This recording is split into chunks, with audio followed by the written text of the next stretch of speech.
Well, tell me how you've done about your childhood, your upbringing, and so from wherever you started, and I want to hear about it. Yeah.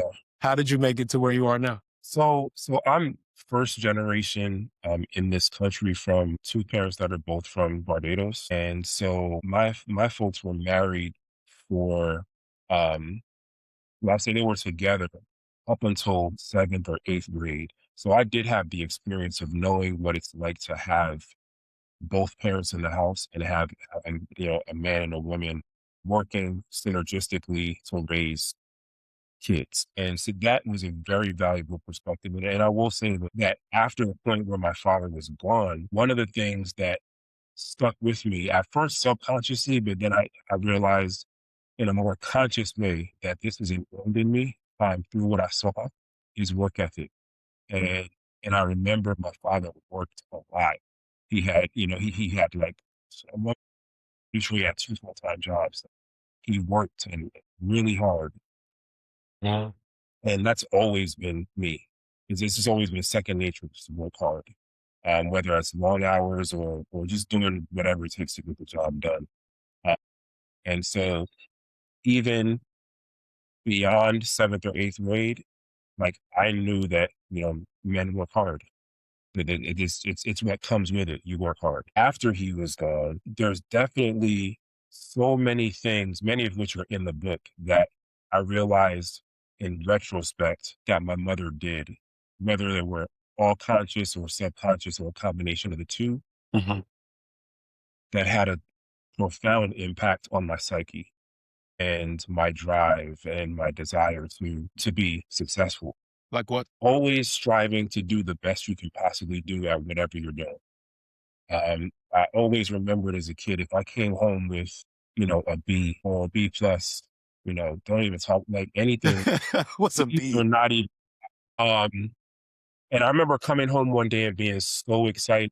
I had made the honor roll. I had, a combination of A's and B's. And my mom looked at the report card and it was like, what is the problem? Why do you have all these B's on Are your you not under? She's like, are you not understanding? Yeah, she was like, why do you have all these things on your report card?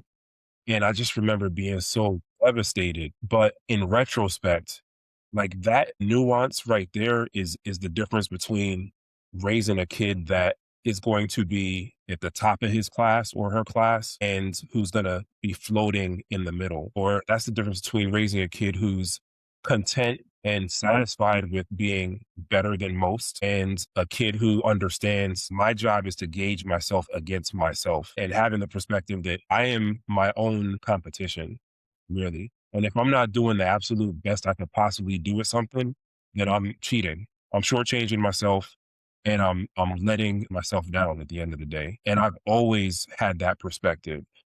Even going into undergrad and going beyond undergrad into like high levels of government, state government, federal government, corporate America.